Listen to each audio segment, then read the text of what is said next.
What's going on, everybody? This is Ken Pozek, and this is Susanna. We're hanging out with you guys tonight, talking about all things real estate, theme parks, and living in Orlando. We've got some really cool, exciting news here from Disney and Universal, and actually real estate, kind of some weird stuff going on with real estate here locally, which we're excited to dive in with you. But before we do too much here, I want to dive in and ask you guys, where are you watching from down below? We already have a couple dozen people checking in already. I appreciate it very much. So come on, what's going on? We like to kind of curate our content based on where you're watching from, because if you're locals, we want to talk about more local stuff. If you're thinking about moving here, we want to talk about moving here and everything in between. So what's going on? Pickles checking in from Mineola. I love Mineola, like the hills of Mineola, everything coming to that way. It's amazing. Chris checking in from Miami. I appreciate you checking in. What's going on? Shay from Washington. What's going on? Matt's from Louisville, Kentucky. I appreciate you checking in big time.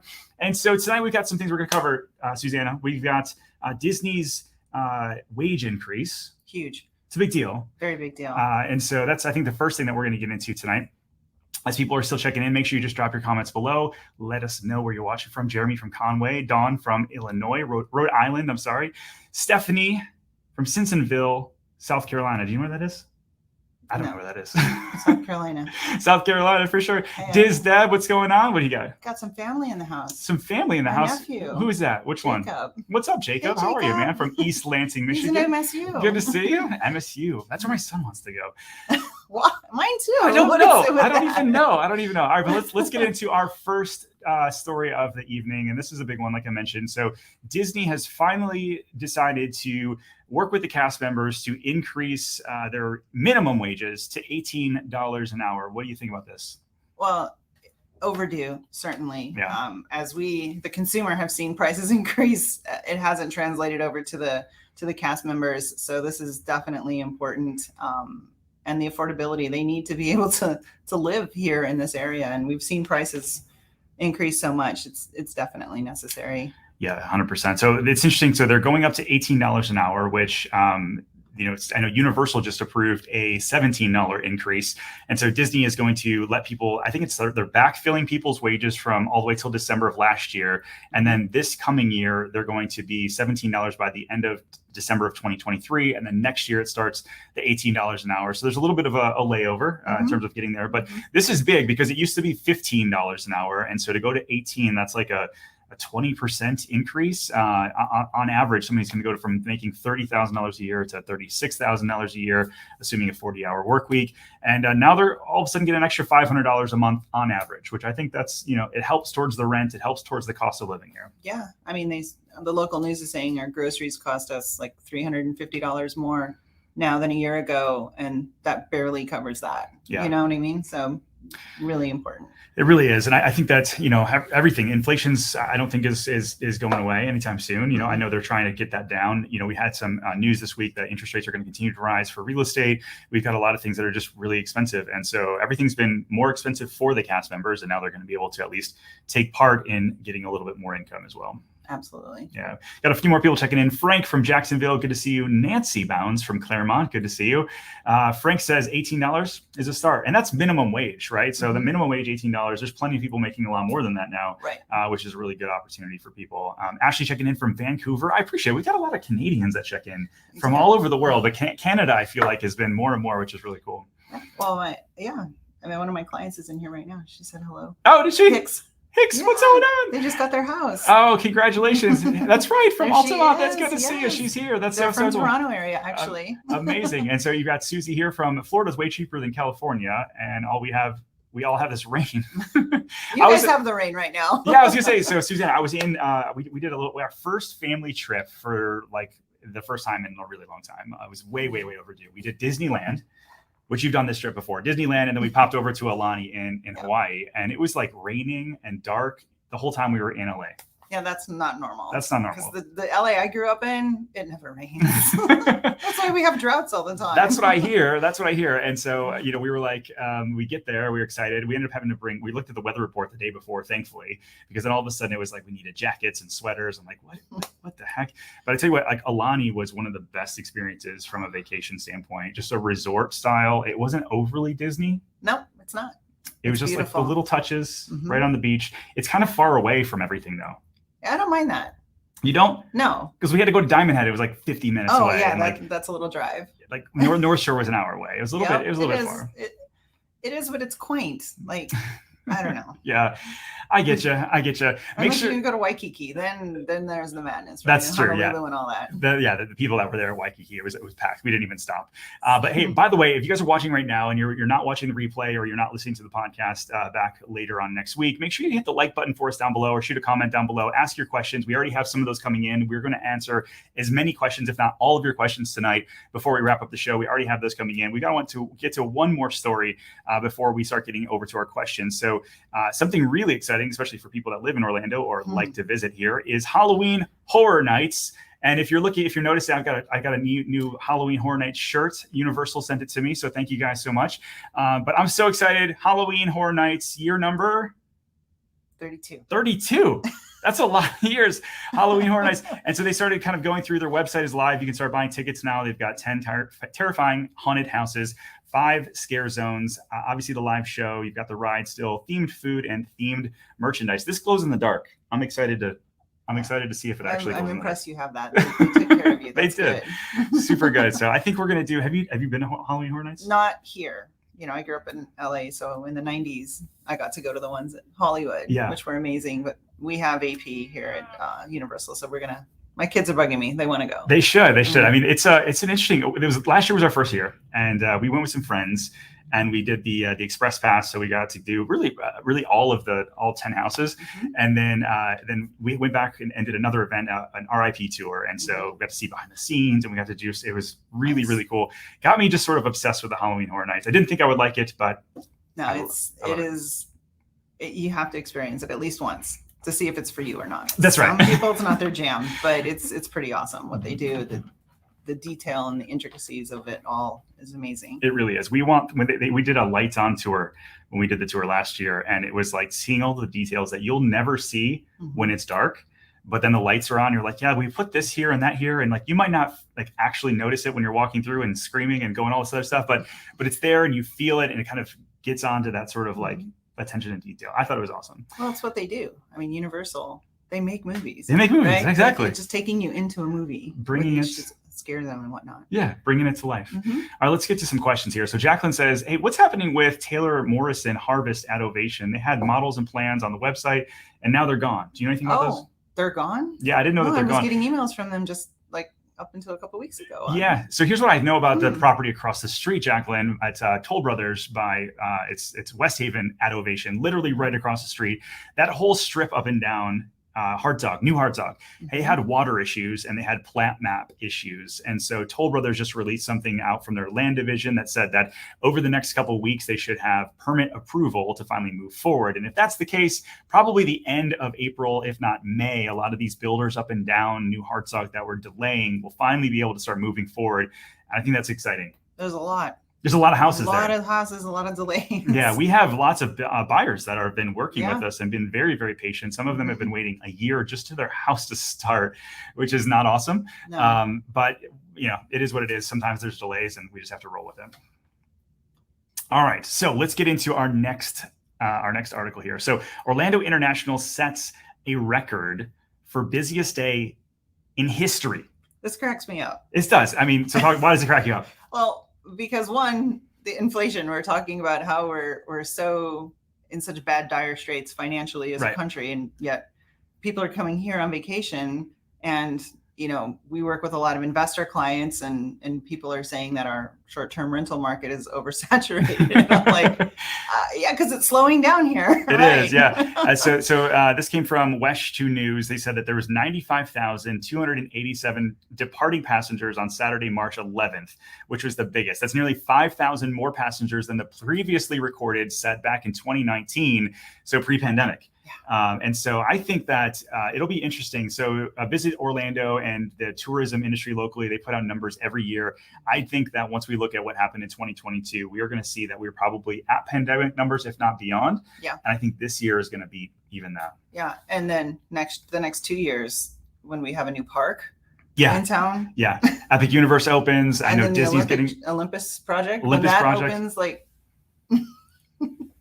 Absolutely. It's going to be wild. Exponential growth. Exponential growth. That's Orlando. All right. So DS says, can you comment on Kings Point versus Lake Nona and Isleworth? And so DS, I think this is a good question that we get asked, especially in the luxury market. For those of you watching that don't know, these three neighborhoods are all gated. They're all golf course neighborhoods. They all have amenities and kind of like the country club lifestyle. Kings Point is in Windermere, as is Isleworth. And so I think Kings Point, it's got a good variety of real estate, wouldn't you say? Yeah, it does. I think the biggest thing with that is location. To me, I mean, it's prime and it's beautiful. When you go in through those gates, it's gorgeous. It is. I think I like about Keens is that it's you've got this wide variety of real estate, kind of starting in the 6s and 7s all the way up to 6-7 million. You've got golf course frontage and lake frontage. You've got rear entry, sort of smaller houses, and then these mega mansions, if you will. You've got in Isleworth, kind of going to your next question, that's right down the road, and it's really all estate size large homes. It's large homes. And even larger homes. Right. Yeah, that's the one. That's where like Shaq lived. That's where Tiger Woods lived, Bubba Watson, a whole lot of like sports celebrities and people that have lived there. So that's kind of Isleworth. Over in Lake Nona, it's Isleworth 2.0 in my opinion. It's got an amazing golf course, amazing resort style amenities, but it's just over in Lake Nona. There was actually built out by kind of the same developer. Tavistock owns them both and runs them both. And so both pretty cool options. Yeah, they are. Definitely. It's yeah, that's our schools calling like our kids here. What's going on? I keep getting all these vibrates. There we go. All right. So Matt says, hey, I've been watching a lot of your videos. I'm getting closer to moving. What advice would you have for renters who aren't in a position to buy a house yet? Well, with this, we deal with this like almost on a weekly basis because I did that. I came here. You did? Still renting because we haven't found the right spot just yet. But I think that a lot of it becomes, why are you coming here? Where's your work going to be? What kind of, some people come here for lifestyle. So does that mean you want to go to the parks? Does that mean you want to be by downtown Winter Garden or downtown Orlando? Or, there's a lot of questions that as a real estate agent, I feel responsible asking someone before we even give any advice or suggestions, because we really got to dig in and learn who our client is and how to advise them. Because there's a lot of options. There's a lot of rental options. A lot of it is budget prohibitive, and so that's probably the biggest thing, but we do our best to guide them in the right direction. But it's certainly a good strategy. But if I could go back in time and not do that, I wouldn't. You wouldn't rent? I wouldn't rent. You just buy right away? I'd buy right away. Yeah. Well, you knew where you wanted to live to begin with, right? So you rented and then you were like, oh yeah, no, I really do want to live here. And so now you've been working for the new construction and kind of trying to dial in which one you want. Right. But I think that for people that are moving here, if you know where you want to go, then you buy. If you're unsure, if you're like, maybe theme park area, maybe not theme park area, maybe downtown Orlando, maybe farther north, until you really get to know the area, if you don't know it really well, then you should maybe rent for a year, or maybe you rent for 6 months and break a lease to get out. There's a lot of options with that stuff. And so that would be what I would encourage you to do. Now, that being said, it's almost harder to get a lease right now than it is a house. Yeah, it is. It's crazy. Rentals here, like there was a report that came out from the city and they said that we need something like an extra 50,000 new apartment buildings or multifamily buildings just to keep up with demand over the next 5 years. Yeah, we do. And we see a lot of new complexes going up in Horizon West all over the place. And we think, oh, who's going to live there? Right. They're already having lists of inquiry. They're already renting them out and they're not even done building them. Yeah, it's insane. We did a video this morning on the Packing District just outside of College Park. They have 3,500 new apartments coming that are actively being built. Oh, wow. That's awesome. That area is going to be just kind of blowing up. So. Susie said, what are your predictions for buying during the summer and getting new construction versus older homes, like pros and cons and that sort of thing? What do you think about maybe take the summer versus maybe spring or fall first? So I always like to compare, honestly, because builders lately have been my favorite go-to for my buyers because the incentives. Yeah. They're doing rate locks for them where they're buying that rate down for them. They're giving them closing cost money or flex money, design center money, whatever the case may be, or spec homes that are almost done. You can really get a good deal there.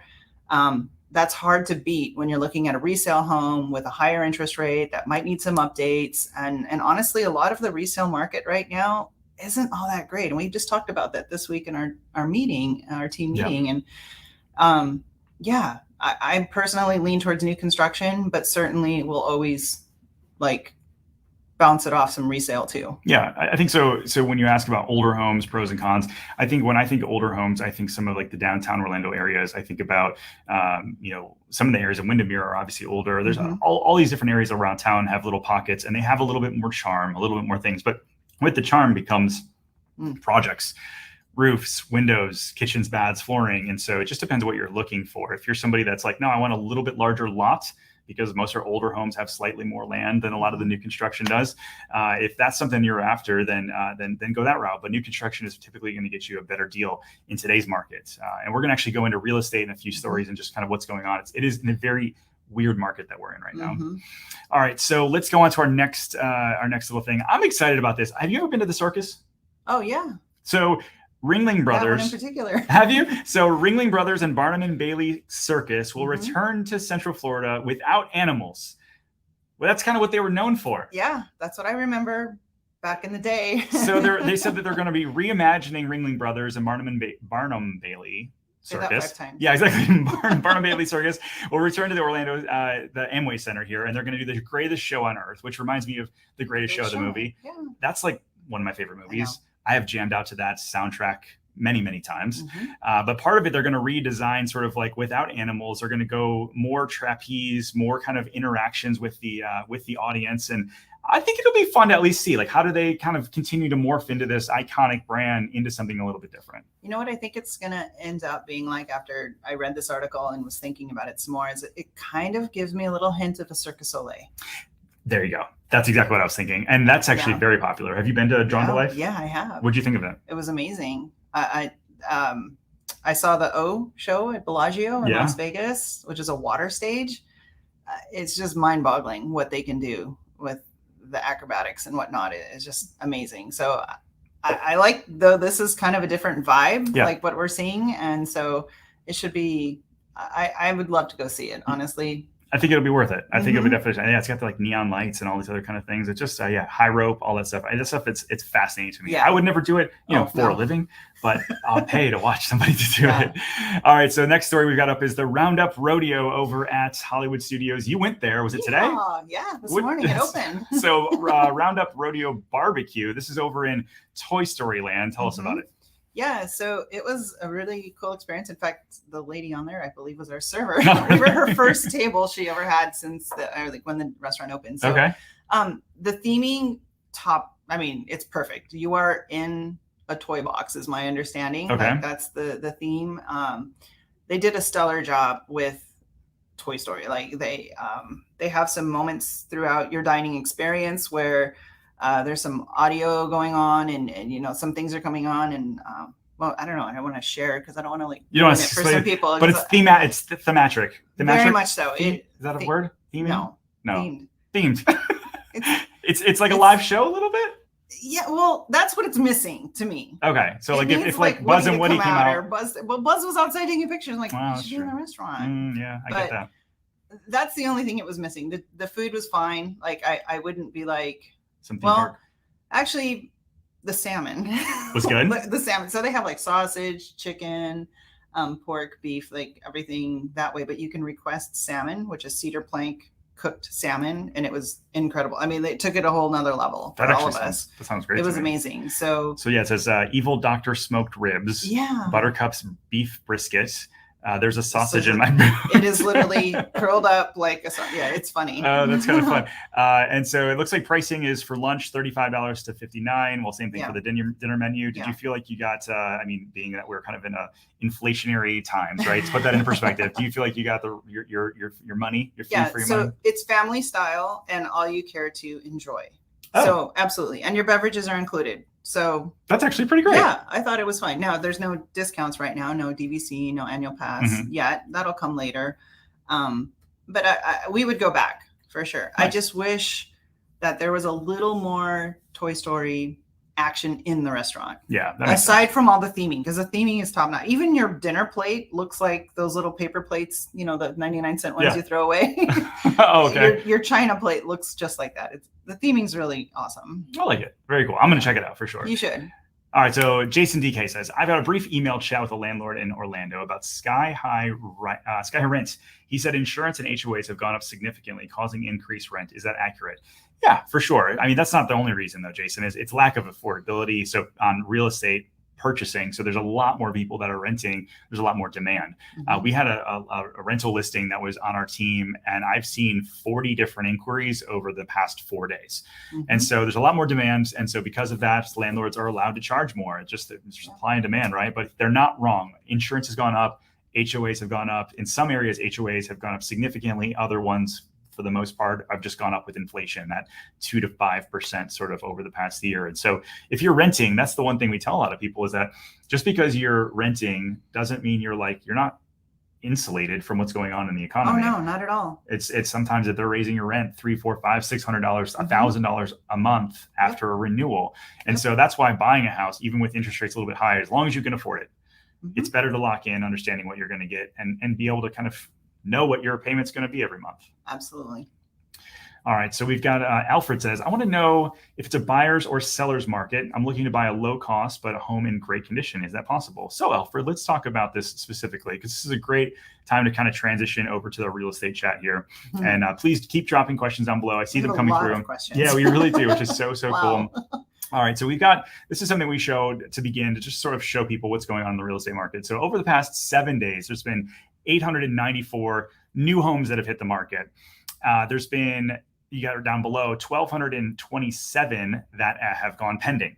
Now that's a huge disparity in terms of like demand over supply. And so if there's not enough, if there were 1,227 homes that hit the market and 1,227 that went pending, that would mean that we're in a perfectly balanced market. We're just not right now. There's actually more buyer demand than there is. Considerably. Yeah. Over double. So Susanna, I was going through this I thought would be a fascinating thing for people to pay attention to. Like, what was going on in March? If you can think back just to your business in 2022 yeah. and March of last year, what was going on? It was insane. It was absolutely insane. Multiple buyers, multiple offer situations, lack of inventory. It was crazy. Yeah, it really was. Yeah, it really was insane. So everything, and then June hit kind of in our market, and things really slowed down. And then fourth quarter, things like the brakes hit. Yeah. And then all of a sudden in January, things kind of started popping again. And so I hear some like actual factual data. This isn't just me and Susanna kind of just talking about what's going on. Let me show you guys specifically what actually was going on. So this is actually, you can see right up here. This is from the real estate, the MLS. So they just take the numbers from the MLS, plop it down here. This was March 2022, single family homes. You had 588 that sold this same week, this week last year. And the average final sales price was $465,000. But look at what's going on with the months of inventory. So Alfred, you asked the question, is it a buyer's market? Is it a seller's market? This was the strongest seller's market in history. Like they were on record. You had less than 1 month supply of homes on average, all the way on up. Now, what we consider, and for those of you that have watched the channel before, I apologize, you'll hear this again. Anything from 1 month to 3 month supply, that's technically a seller's market. 3 months to 6 months, it's a balanced market. Right. 6 months plus, it's a seller's market. Right. Or a buyer's market. Buyer's market, right. Because they can go hard after really anything that they want. They know they don't have the competition. And so I look at fast forward to what's going on in today's market. And this is kind of the weekly snapshot that we looked at this past week. So we've got average sales price. Again, remember in 2022, March of 2022, the average sales price for our counties was $478, and now it's $517. So did the market go up or go down? It's going up. It's going up. Now, the months of inventory, like we mentioned, 1 to 3 months is technically a seller's market. It's sitting right at 2.23, which is a really kind of healthy thing. And so this is when I say a very weird thing, Susanna. This is a very weird market where you've got high interest rates, but because there's such low inventory, the fact that we don't have a lot of buyers doesn't matter. No, it's not. And as we discussed this last week, we're hearing multiple offer situations. I was in a multiple offer situation with a client in a $1 million+ home, which says it has 4 months inventory right now, but we were in a multiple offer situation. The house had been on the market over 30 days. There's no rhyme or reason to it. No, it doesn't make sense. A friend of mine was sitting through a talk with Goldman Sachs this past week, and he said that they're just kind of like, they're even in this sort of like wait and see pattern, because you've got Jerome Powell raising interest rates. You've got a very weird thing going on in the market. And what we talked about in our team meeting was there's not a lot of good inventory. No, there's not. And that's a big problem. It is. And this is why homes that are new build are looking so much more attractive, because not only do they have their incentives, but they're in great condition. You don't have to look at a roof in a couple of years. You don't have to look at an AC unit in a couple of years, or God forbid, it needs to be completely updated. Yeah. You know, so when you compare that, why would you buy resale? Yeah, exactly. But the ones that are dialed in, like we've got listings they that go quick. Super quick, multiple offers, full price kind of thing. Yep. So going back to Alfred's question of like, how much can I get off? Can I get a good deal? That sort of thing. If you look on average, homes are selling for 97. Let's see, make sure I get on the screen here. 97.47. So 2.5% off on average on the resale side. And then on new construction, there are some incentives, and depending on the neighborhood, I mean, there's some neighborhoods that have waiting lists, and they don't have incentives right now, but many of them do. Yeah. All right, going back over here. So Chris asks, can we talk about Brightline? What's going on in cost and travel? So they have been testing. This has been really fun to watch. They've been testing now, Chris, and a few other people that asked about Brightline. They've been testing over the past few months, and kind of it's been fun to see. Brightline comes out with 70 miles an hour test, then 100 miles an hour test, and then 120 mile an hour test. So they're testing the track, they're testing the trains, and from what I'm hearing, they're going to be doing like actual people rides by the end of the month, if not in early April. And so that's really exciting. Yeah, I can't wait to go on that. Yeah, it's going to be fun. We're doing a little Miami trip toward the end of the year, and we're going to try it for the first time. There you go. It's clean. It's going to be new. It's fast. Well, you can catch a cruise that way too. Yeah, go right out to the port. It's going to be awesome. I'm excited. I'm going to be using it quite a bit. Lena says, we love Windermere. We bought a home from Geo. So thanks so much for your awesome vids. We love Geo. We love Geo. All right, let's go on. So any idea when the new MI neighborhood will start off of Fleming? There's also Dreamfinders one that's supposed to be off the road as well. Yeah, I know right where that's at. What do you think? So I was actually at MI last week, and they are keeping their models that are at Encore at Ovation, because they are going to start selling Lakestar, or Star Lake. I always get that mixed up. I think it's Lakestar. Yeah. They're going to start selling out of that sales center probably by the end of the year, I'm guessing. Yep. So because you can see there's a lot of land movement, infrastructure going in that area. So it's coming, definitely. And Dreamfinders is also doing the same thing. You can see a lot of land movement, infrastructure. And I do know the sales team is already in place for that development. So it's coming soon. Nice. And they can reach out to us if they're looking for new construction, right? Yeah, absolutely. Amazing. We've got contacts at all of them. Yeah, we really do. Actually, that's one of the cool things about our team is that when we go back to when people, we have the whole channel on our Slack where it's like, hey, what builders do you know that has X, Y, and Z that you know and have connections with? And so we've got a great team that like knows the ins and outs of all of these different neighborhoods, who has incentives, who doesn't, who has something that might have fallen through. And that's a great opportunity if somebody's like have been building a house and then they don't get financing, and bringing somebody in to hopefully get a good deal. So that's kind of one of the many things that we do in terms of bringing value to people. All right, so did that yesterday. That's exactly. The house, they're going to close next month because it fell through and they grabbed it. Boom. Great deal. It works. All right. So Vince says, looking to move to the area near Disney 55 and older communities. What are your thoughts on pricing? Are they ever going to come down? Thanks, Vince. So Vince, I think that you look at Four Seasons in Kissimmee, right outside of Celebration. They had a lot of price incentives. And so one thing you'll notice, anybody watching or listening back, is that builders hate bringing down pricing. Mm-hmm. They would rather give you a deal on the lot. They would rather give you a deal on incentives at the design center. They would rather give you closing costs other than lowering those prices. And really here's why is it comes down to appraisals, right? Right. Yeah. I mean, because it hurts the other sales in the community. In the future, yeah. In their pipeline that people have been waiting, and then also in the future. And so when you go online, typically they're going to try to raise prices every 4 to 5 sales. And that's happening now. It is, totally. And so, but eventually what's going to happen is we're going to look up, however many months from now, hopefully it's months and not years from now. Yeah. And they're going to unfortunately take away those incentives and just go back to their base pricing. And then now that they can make it more profitable overnight. Yeah. And so from the outside looking in, it's kind of hard to pay attention. So that's what we're here to do. To help you out. And I've seen that in the 3 biggest 55 plus communities near Disney. They're all, I'm in touch with all of them because I have buyers looking right now, and that is the narrative. Yeah. So let's talk about that real quick. So the three best or closest, anyways. We don't say best, but the three closest. We got Four Seasons. What are the other two? You have Oasis Bedell Webb, which is right there off New Hartzog Road in Winter Garden or Horizon West. Yep. And then I like to not forget about Claremont, because on that Fleming's Parkway that is eventually going to connect, you have the Palms at Sonora, which is by D.R. Horton, which is to me a little gem sitting there. It is. Because when that connector opens, it feels like Winter Garden. It does not feel like Claremont at all. Not even close. So, yeah. I think that's a Those huge are my opportunity. three favorites, in my opinion, nearest Disney. I know it's 30 minutes right now from Claremont to get there, but each product offers something different and a different price point as well. Yeah, agreed. Which I think is really neat. Agreed. All right, so Reed View says, I mentioned in my latest video, our latest video, that East Orlando is more people that have tech and health jobs. Is there any opportunity for tech on the west side? And so, yeah, I think you're going to have like the Olympus project for sure. That's going to offer some of those things. It just depends on what companies you're working for and what do you call the west side. If you do count like Dr. Phillips, the west side, there's Lockheed Martin, there's Raytheon, there's a lot of other techie kind of companies that need somebody potentially like what you do. And so it's just not unfortunately, I love it on the west side, but it's just a little bit less commercial construction, a lot less like, big office buildings and crazy stuff on the west side. We see that more downtown and on the east side. Do I know anything more about Disney's affordable housing build? So Alfred, that's going to be right inside of Horizon West, right kind of north of Flamingo Crossing, where they have the cast member housing.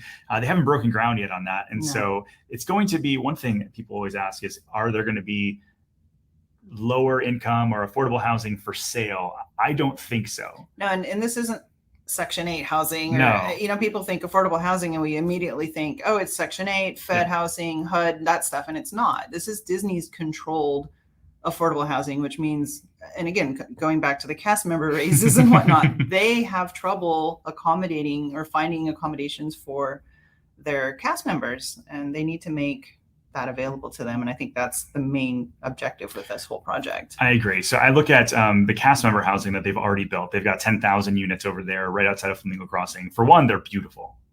Yeah. They're really, I wish I lived there when I was in my 20s. It's really nice. It's super nice. They've got a really great, gym facility. It's gorgeous. And so I envision this, but not just not for the college program basically anymore. You're gonna have people that work at Disney that have some opportunity to do this. Now over at the cast member housing, they pack them in there. Yeah. Oh, it's busy. It's like 3 to 4 people a room, or 3 to 4 people. It's like college dorms. It's college dorms, yeah. And so I'm sure they're going to have some sort of component, either in a micro size. They're going to have like a smaller. I envision like IKEA living, right? Like where they're like, hey, 2-bedroom living and 800 square feet, and you're like, it's probably going to be something like that. Yeah. I would think so. TK, who put a bunch of comments here, and so thanks for that. I was kind of going through. So what's wild is he mentions, can you imagine mortgaging a home on $28,000 in income? Yeah, that would be tough, right? There's the problem. That's the problem. Like right now, you could have bought, 5 years ago, you could have bought a house for $150,000. You and another person. Most people these days many people, anyways, are dual income, or they're sharing, or mom and dad have the kids living with them, or something like that, right? And so now, instead of just 2 dual income at $30,000 each, being $60,000, you've got 2 cast members that are now $72,000. Now you're starting to get to where you can actually afford, at least in the Claremont area, the Mineola area, some of these other areas where people can actually not have to drive an hour just to get to the theme parks for work. Right. I think that's exciting. Definitely. All right, let's go back through. We got a couple other things coming. What do you know about LIV Golf?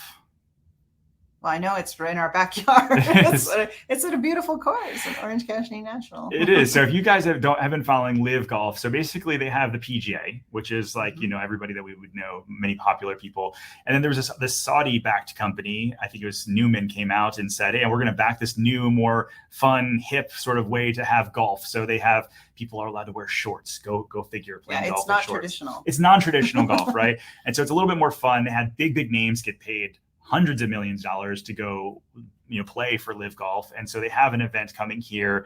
This is March 31st through April 2nd over at Orange County National, just outside of Winter Garden, or outside of Horizon West. And so we just had the Arnold Palmer Invitational here over at Bay Hill. This is a massive thing. And so it'll be interesting to see how many people actually turn out for LIV Golf. I think it's exciting. I mean, it is in our backyard. I mean, this golf course is literally intertwined through most of Horizon West. And just driving around it and seeing what they're doing in preparation for it, it just makes me excited as a resident to think that this is a pretty big deal coming to our backyard in golf. You know, and I know there's a lot of amazing golf in our greater Orlando area, but you don't usually think it's in Winter Garden. Yeah. And we have this amazing little gym here. So I like that this is going to put us on the map. Kind of reminds me of Happy Gilmore. I'm not going to lie. No, I think so too. As you drive by. Scaffolding up there and all the stuff. I'm like, someone's going to run the golf cart into that. I hope not. I hope not. I know, Poor right? Phil. He's getting too old. He can't run our own way. So Toman says, hello from NYC. Shout out to Kristen P. Agree on deals about new builds. So definitely, yeah, thanks. We love Kristen. She's fantastic. She's awesome. Yeah, she's amazing. All right. So off to Disney says, are we talking Chapek affordable or Iger affordable housing?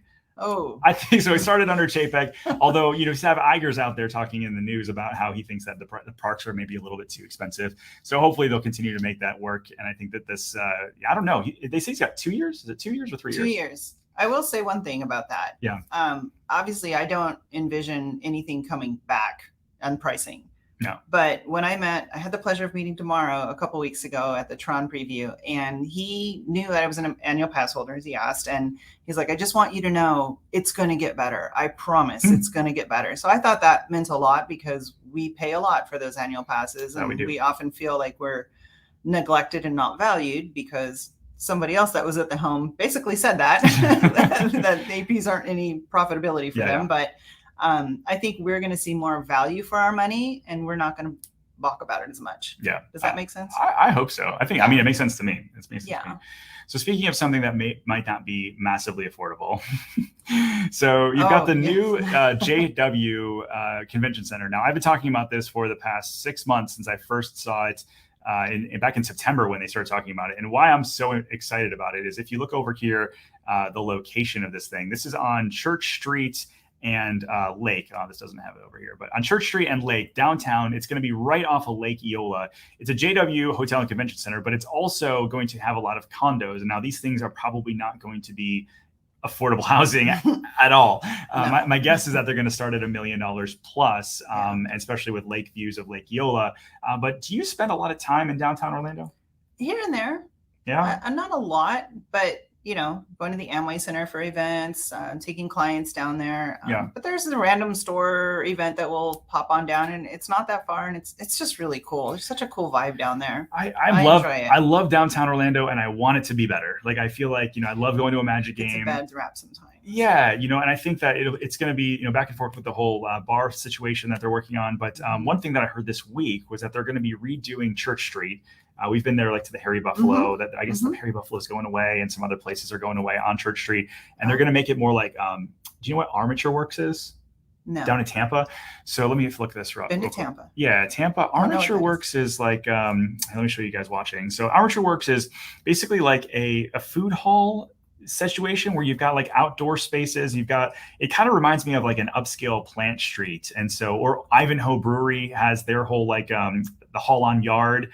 Something very similar to this, but on Church Street. And I think that that's going to start helping people connect what's going on. And then you've got all the way down to the convention center. I think that this is one of the key pivotal pieces to the downtown area when you have new condos to actually live in, and then also things to go do.